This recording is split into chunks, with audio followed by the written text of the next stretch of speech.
السلام علیکم second year. آج ہم علامہ اقبال کی غزل پڑھیں گے KPK کی بک میں سے.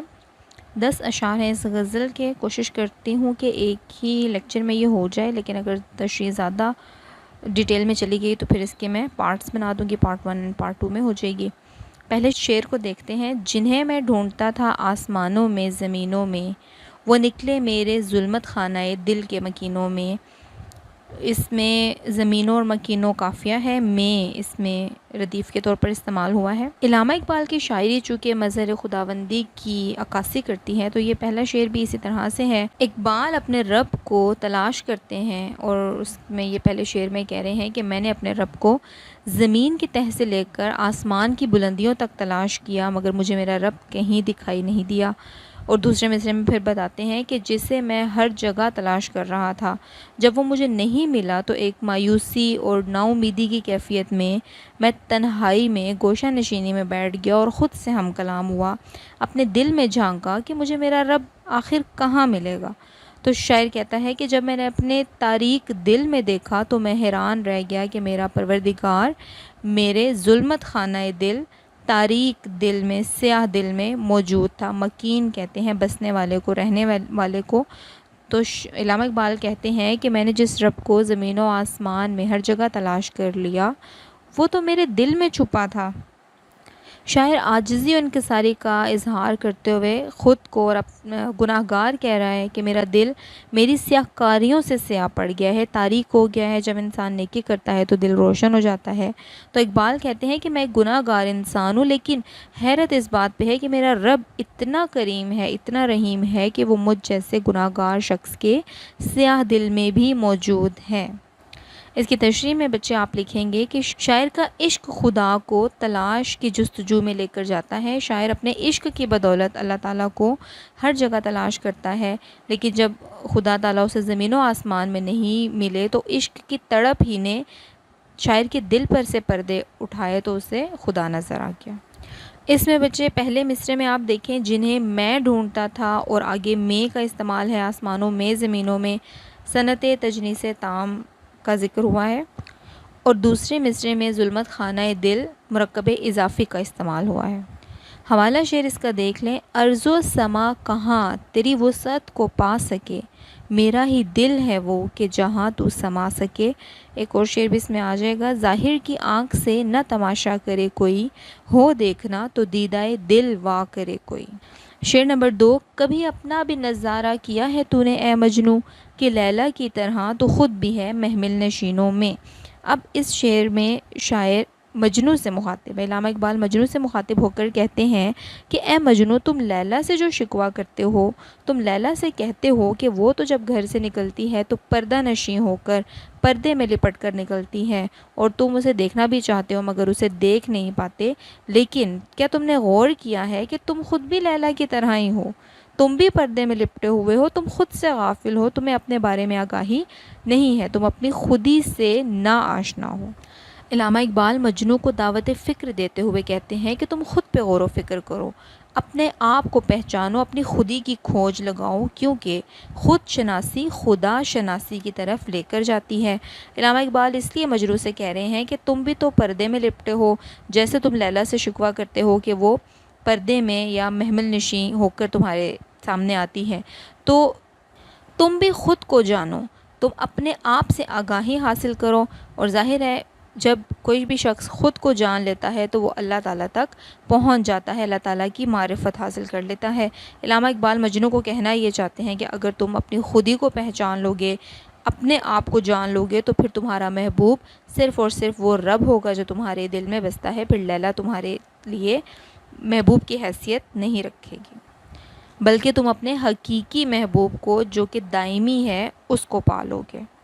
اس میں حوالہ شعر دیکھ لیں. خودی کیا ہے راز درون حیات، خودی کیا ہے بیداری کائنات.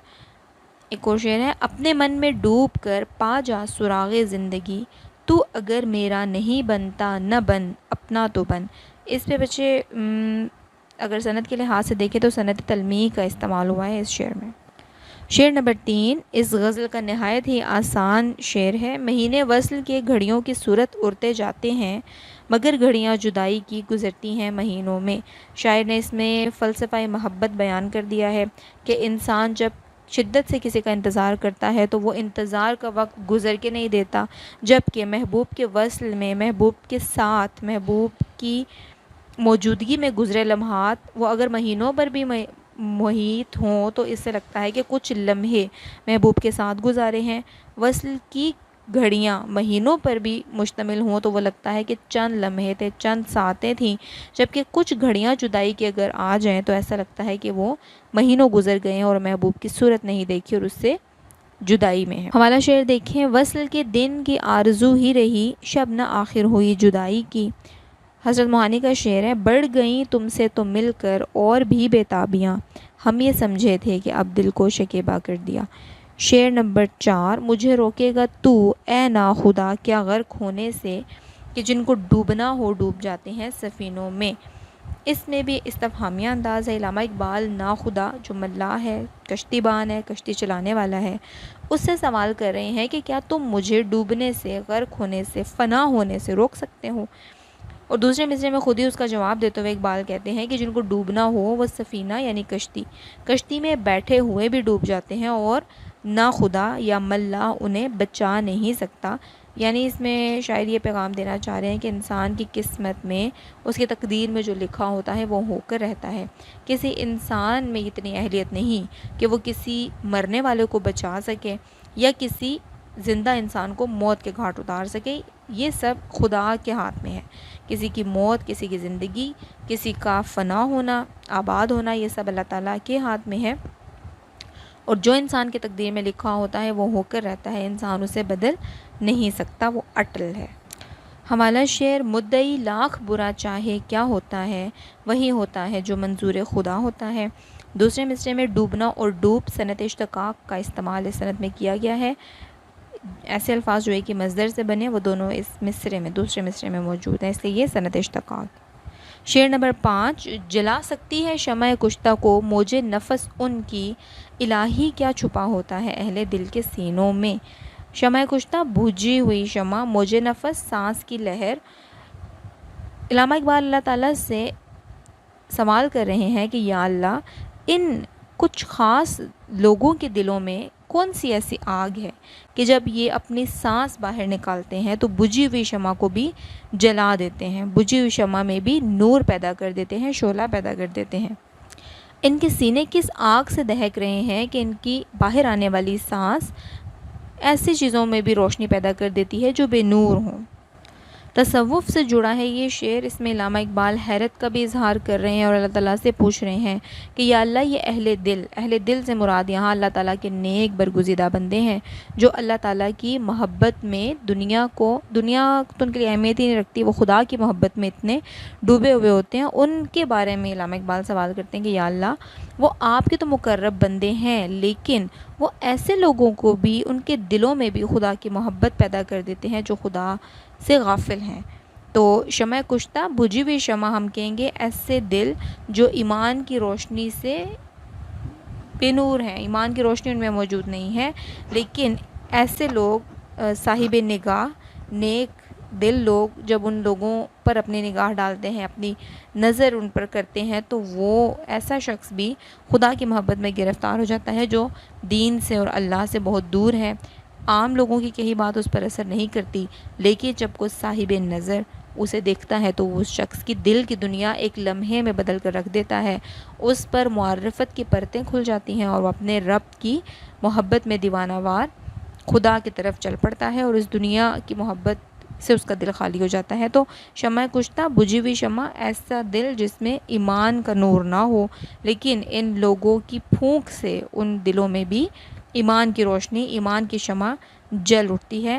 ہم اس میں بتائیں گے، اقبال کہہ رہے ہیں اہل دل کے سینوں میں کون سی آگ ہے، تو ان لوگوں کے دلوں میں توحید کی آگ جل رہی ہے کہ جب یہ اپنی سانس باہر پھینکتے ہیں تو اس توحید کے شعلے ہر جگہ موجود ہو جاتے ہیں۔ حوالہ شعر اس میں آ جائے گا، کوئی اندازہ کر سکتا ہے اس کے زور بازو کا، نگاہ مرد مومن سے بدل جاتی ہیں تقدیریں۔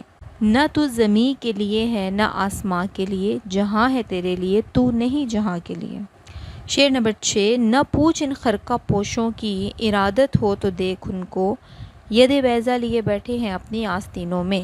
خرقہ پوش فقیری لباس میں ملبوس لوگ ارادت، عقیدت اور محبت کو کہتے ہیں۔ ید بیضا یہ معجزہ ہے حضرت موسیٰ علیہ السلام کا، روشن ہاتھ، ید کہتے ہیں ہاتھ کو، بیضا سفید، یہ لیکن اس کا ہم ترجمہ کریں گے روشن ہاتھ۔ یہ معجزہ اللہ تعالیٰ نے حضرت موسیٰ کو عطا کیا تھا کہ جب آپ پھر ان کے پاس جائیں اور اپنا ہاتھ بغل میں دبا کر نکالتے تو وہ روشن ہو جاتا۔ اب اس شعر میں علامہ اقبال کہتے ہیں کہ اے انسان، تم فقیری لباس میں موجود لوگوں کو دیکھ کر انہیں کہیں فقیر مت سمجھ لینا، انہیں حقیر نہ سمجھنا، انہیں معمولی نہ سمجھ لینا، کیونکہ ان کی حقیقت سے تم نا آشنا ہو، ان کی حقیقت سے تم واقف نہیں ہو۔ یہ تمہیں ظاہری جو پھٹے پرانے کپڑوں میں نظر آتے ہیں، تمہیں لگتا ہے کہ انہیں دنیا کی کوئی پرواہ نہیں، لوگوں کی پرواہ نہیں، یہ واقعی میں لوگوں کی پرواہ نہیں کرتے، بلکہ یہ خدا کے نزدیک برگزیدہ بننا چاہتے ہیں، تقوی اختیار کرتے ہیں، ان کے دل آئینے کی طرح صاف ہیں اور یہ اپنے رب کی محبت سے مالا مال ہیں، اس لیے انہیں دنیا کی محبت، دنیا کی لذتیں اور عیش و آرام وہ ان کے نزدیک کوئی معنی نہیں رکھتا، ان کی نظر خدا پر ہے، اس لیے یہ اللہ تعالیٰ سے جڑ چکے ہیں۔ اب اقبال کہتے ہیں کہ اگر تم ان کی حقیقت جاننا چاہتے ہو تو ان سے عقیدت پیدا کرو، ان کے قریب آؤ، ان سے محبت پیدا کرو، تو پھر تمہیں ان کی اصلیت پتہ لگے گی۔ اور دوسرے مصرعے میں شاعر بتاتا ہے کہ ان میں سے بہت سے ایسے ہیں جو اپنی بازوؤں میں روشن ہاتھ چھپائے بیٹھے ہیں، ایسے معجزے لیے بیٹھے ہیں جو انبیاء کی شان تھے، جو حضرت موسیٰ علیہ السلام کو عطا ہوئے۔ اس شعر میں بچے ہم وجہ بتا دیں گے کہ علامہ اقبال نے کیوں کہا کہ آپ صلی اللہ علیہ وآلہ وسلم کے امتیوں میں سے نیک لوگوں کو وہ معجزے ملے ہیں یا وہ معجزے لیے بیٹھے ہیں جو پیغمبر کی شان تھے، تو آپ اس میں بتا دیں گے کہ اللہ تعالیٰ کی اپنے محبوب سے، حضرت محمد صلی اللہ علیہ وآلہ وسلم سے جو محبت ہے، اس کی بنا پر اللہ تعالیٰ نے آپ کی امت کے نیک لوگوں کو ایسی سعادتوں سے نوازا۔ اس میں کوٹیشن آ جائے گی، القرآن، اے پیغمبر، جب آپ سے میرے بندے میرے بارے میں سوال کریں تو کہہ دیں کہ میں قریب ہوں، پکارنے والے کی پکار سنتا ہوں اور اس کا جواب دیتا ہوں۔ حوالہ شعر دیکھیں، بندہ بننا ہے خدا کا تو گدا بن ان کا، اللہ والے ہیں جو اللہ سے ملا دیتے ہیں۔ کافر کی یہ پہچان کہ آفاق میں گم ہے، مومن کی یہ پہچان کہ گم اس میں ہے آفاق۔ اس شعر میں بھی سند تلمی کا استعمال ہوا ہے۔